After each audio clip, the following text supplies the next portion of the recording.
According to the National Multiple Sclerosis Society, recent studies suggest that the prevalence of MS is higher than previously thought.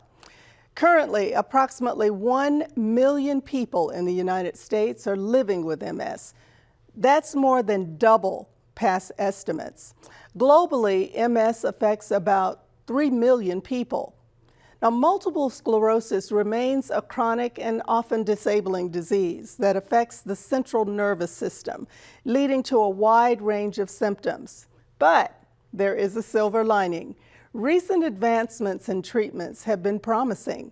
New therapies are making significant strides in managing the disease, potentially reducing relapses and slowing disease progression. That's always good news. Hello and welcome to Healthy Connections. I'm Annetta Wilson, your host. Healthy Connections is a show dedicated to exploring a wide variety of topics, from prenatal care to Alzheimer's disease. And we do so with a wide variety of perspectives, from the professionals that help treat the syndromes to everyday people like you and me who may have personal experience dealing with these topics on a first-hand basis. Stay tuned for Healthy Connections.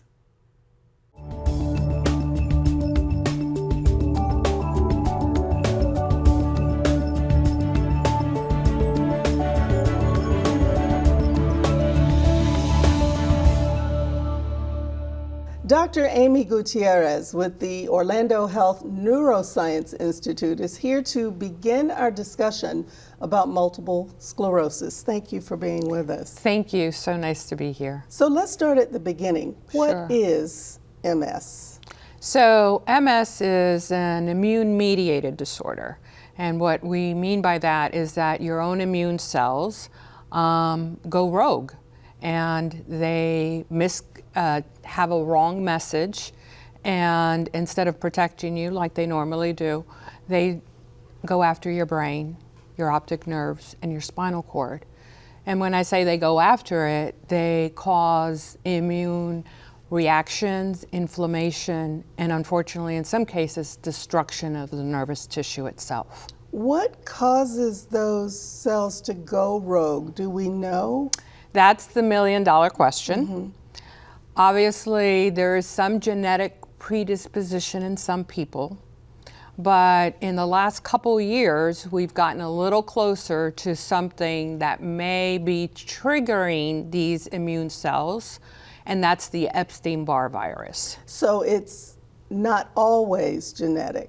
It's not always, well, the whole picture is not always genetic. So Okay. let's go to the story of the Epstein-Barr virus. Epstein-Barr virus causes mono. Millions of people get mono. More people have mono than they develop MS. But when you look at MS patients, more than 98% have had mono.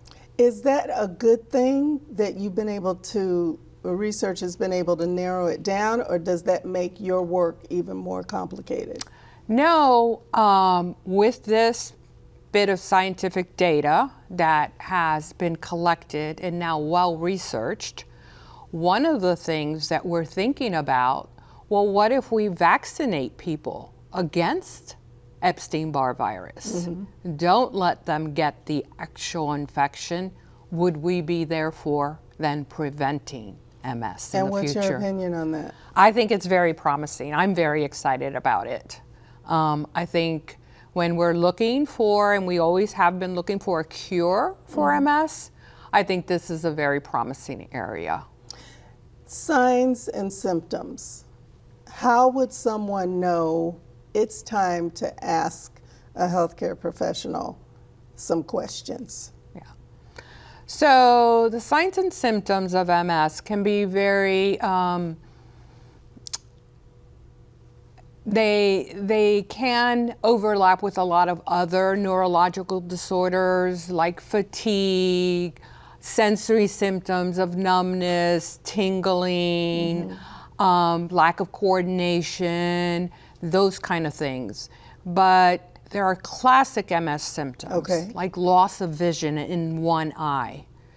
That's a classic MS symptom. Does that happen all of a sudden, or is it a gradual all of a thing? sudden? Okay. So within, you wake up, you start having pain in the eye, within hours to that same day, you know that your vision in that eye is partially occluded. So someone might think, I need to call my ophthalmologist. Right. What would you recommend instead? Well, if something like that happens, I recommend going to the emergency room because you need to have an emergent MRI done because that will lead us to the diagnosis.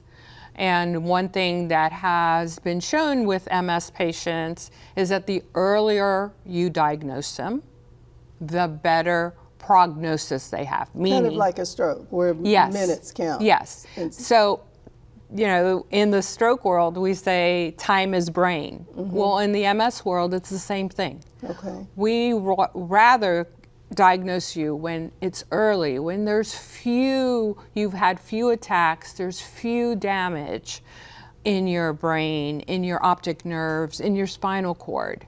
Unfortunately, sometimes we get patients that are riddled with disease and we're just now diagnosing them.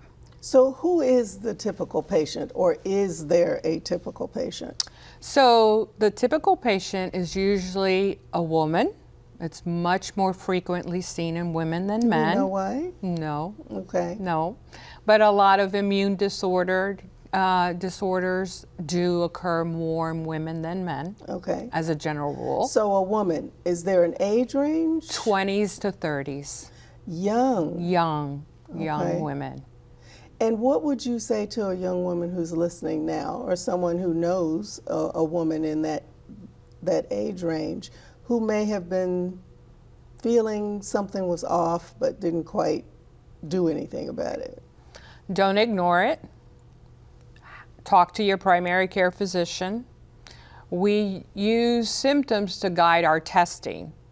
And the testing that needs to be done in order to diagnose someone with MS is an MRI. Okay. Can someone live with this for a long period of time? Fortunately or unfortunately, yes. Okay. Because everybody's brain and body has reserve. And so you may be able to tolerate 20 lesions and do fine. I may only be able to tolerate 5 lesions and not do fine, right? So sometimes we get these patients that they're in the 40s and 50s, and that's when we're diagnosing them. But it could have shown up decades earlier. before. And when you ask them, it did, but it was ignored. Okay. Either by the patient or by the physician. Now, you said losing vision in one eye. What else should people be aware of? Losing sensation on half of the body. Okay. So you wake up and over time that day, in 24 hours, you feel like the whole left side of your body is numb or the left side of your face is numb. And what happens with MS symptoms is that they develop over 24 to 48 hours, but then they start getting better. And so sometimes by the time you actually make it to your primary care physician's office, you're not that sure about the symptom. And you may even have forgotten because now it happened a few months ago, you got better, you went on with your hectic life, and you ignored it. So what I'm hearing from you is do not ignore it. Run to your local ER if any of the things that you mentioned are happening, because I suspect it helps you as a physician treat your patients more effectively. Well, we just have greater success the earlier we catch it, right? Like anything in medicine, the earlier you catch it, the more chances that you as a patient will have a perfectly normal life. And I think coming from a physician, that's a great last word. Thank you, Thank Dr. you. Gutierrez. And when we come back, we are going to meet one of Dr. Gutierrez's patients. You don't want to miss it.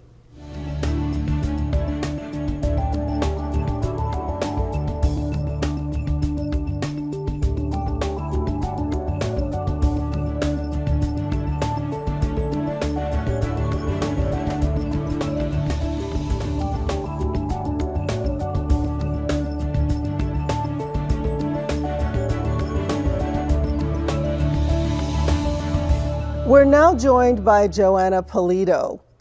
You know, very often with issues like this, we want to ask someone, what is this like for you? But quite frankly, we feel it's invasive. Well, Joanna is here to generously share her personal story of dealing with MS. Joanna, thank you for being with us. Thank you for having me. Let's start at the beginning. When did you first notice something wasn't quite where it should have been?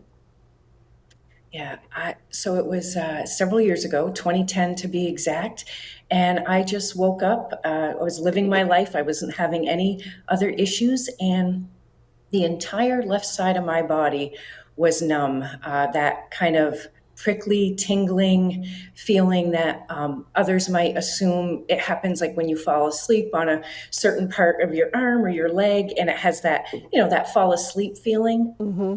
I woke up with that, and I wasn't in what I would consider any pain, but it was clearly the entire left side of my body, which was awkward to have it happen like that. Usually it's just, to a particular, part of your body. But Sure. I didn't really assume it was anything other than that. And I went about my day-to-day life. It was actually a work day. I went to work, and it lasted for about 10 days. And I happened to just have a regular doctor's appointment for my normal well-being, the annual checkup. And I had a primary care doctor at the time that I spoke to. At the end, she was just asking me some questions if there was anything else, because everything looked great. I was Mm-hmm. otherwise healthy, and I normally never had any issues. And I mentioned to her that I had this awkward feeling still on my left side of my body. And I told her I just thought I slept wrong, but thought I should mention it to her, seems I was there. And lo and behold, she was very good and proactive, and felt like, based on my age at the time, which I was in my late 30s, Mm-hmm. that it may be like a vitamin B deficiency, could have been an overactive thyroid. But she, right there at that very appointment, said, we're going to do some blood work. And depending on how that comes back, my other concern is it could be multiple sclerosis, Had there been which, a history of any of that in your family? Any no. indication that that could have been the case? No, in fact, I must say that I didn't even know what it was at the time. I actually, when I left that appointment that day, I went and I Googled it on my phone in the Sure. car, because I was kind of scared, because I didn't really know what it was, but I could tell from her voice that it was more serious. But she didn't want to go there yet. She wanted to do blood work. So, what was your treatment process like? Yep. So once the results came back, and fortunately or unfortunately, the blood work was wonderful. So she actually had me go in for an MRI right away, just because what she was assuming might be the case with the multiple sclerosis. So she did get me in for that, and then once those results came back and they showed lesions on the on the right side of my brain, which would have been indicative of having the left side symptoms. Sure. She got me into a neurologist to continue to confirm that it was MS, because, as we know, just the MRI alone wouldn't necessarily do that. So there was the evoked eye potential, and a lumbar puncture, a spinal tap was And also then done, and you went all came through. back, unfortunately, Well, showing how that. are you now? What's happening with you now? Now I am, thankfully, so that was in 2010, and I thankfully happened to watch something that the National MS Society provided, a lot of online support and resources. In 2020 or so, I had heard about these MS comprehensive care centers, and I was bumping along. I was on medications right away, and I was doing okay, but I was having a lot of turnover with neurologists where I lived. I lived in another state at the time. So I was getting nervous, because I had gone a year without having a dedicated neurologist, and heard about these MS comprehensive care centers.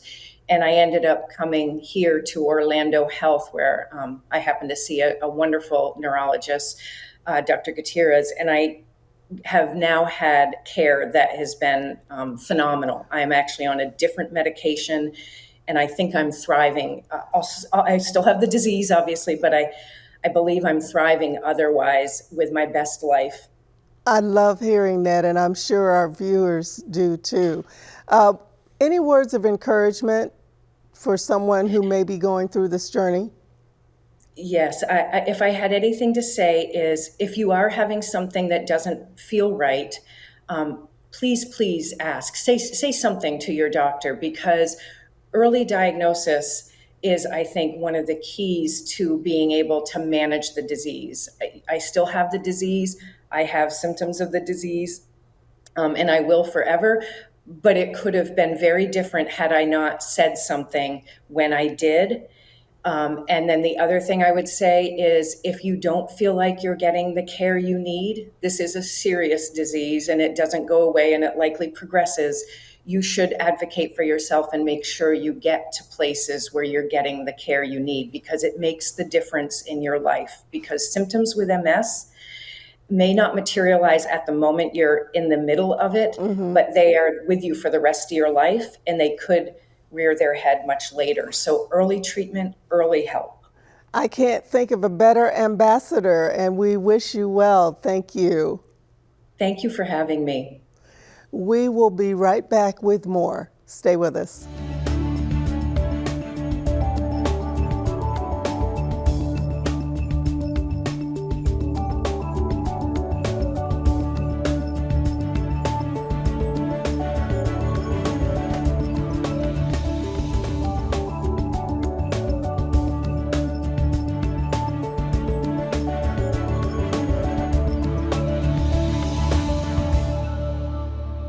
Lindsay Brannigan with the Mid-South Florida Chapter MS Society is here to tell us a little bit about what that chapter does and how it serves families. Thanks for being here, Lindsay. Thank you for having me.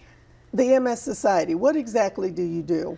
Well, we are here to mobilize people living with MS and ensure that they are empowered to do and live their best lives. We do that through funding research. We do that also through local chapter initiatives like our fundraising events like Walk and Bike MS. We actually have our Walk MS events coming up every April that happens. And we provide some services like our MS Navigator program for people living with MS to call, or their caregivers to give us a call and they need resource or support to really help them. What kind of resources do people ask you for most often when those calls come in? Yeah, they might need access to a neurologist. Maybe it's that they were just told that they may have MS and they need to find a neurologist in their area that specializes in MS. So they can call us for that. Maybe they're looking for specific, maybe drug therapy information. We can provide them with a myriad of options, but we always suggest that they talk to their neurologist about those therapies first. They just might need some support on where to get financial assistance if their drug medication might be too much or they need additional help. And our navigators are here to help support them find those resources, whether that's through the MS Society or in external sources. You mentioned research as a big part of what you do.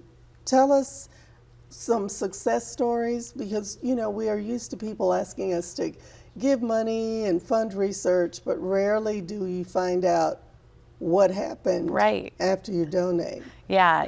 And we, I'll share a little bit about our Pathways to Cures program. So we at the MS Society are leading this global initiative to really accelerate the research and ensure that we can get closer to that cure and find that cure through these Pathways to Cures program. And it's focusing in on 3 key areas. So we're looking to stop MS, restore function, and also end MS for good.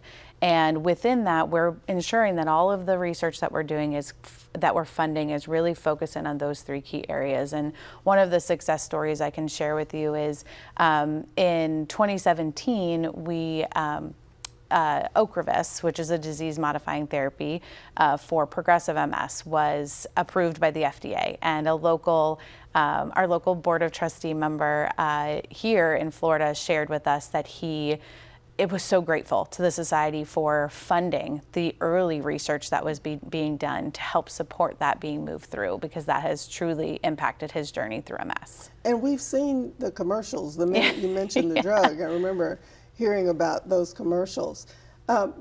Services for the families. You mentioned the navigators, the people that they can call to go help. Where do I go for this or that?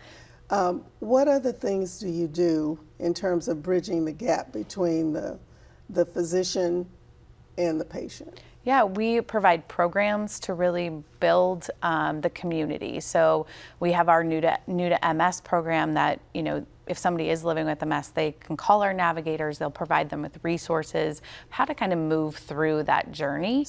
Can you give us an example of some of those things? It could be just maybe a pamphlet of information of what is MS.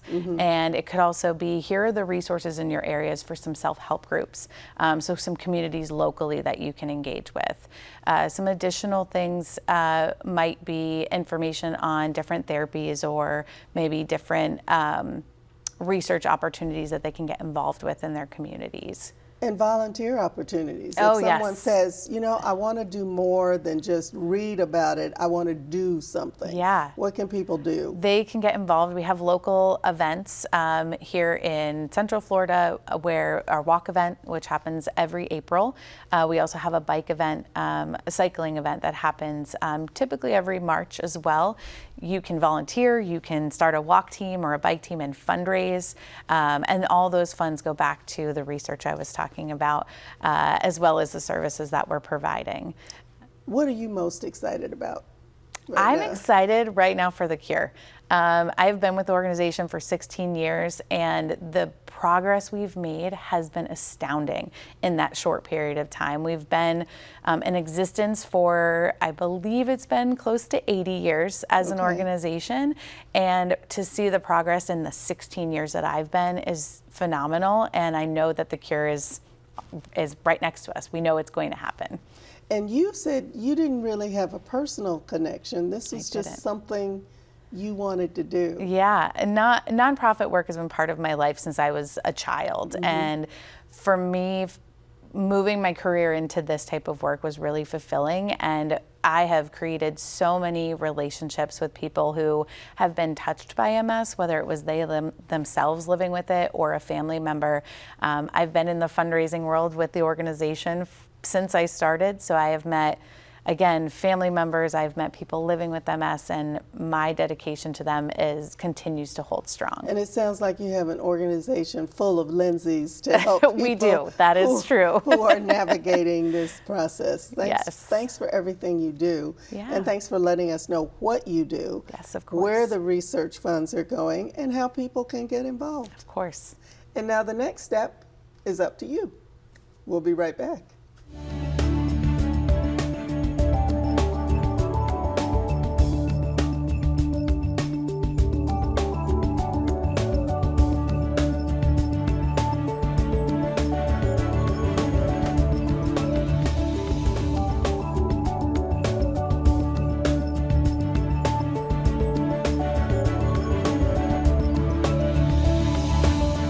As we've heard, MS is a chronic disease, but it doesn't have to be completely disabling. Early detection, talking to your doctor, and taking advantage of your own health is the key to helping you maintain healthy connections.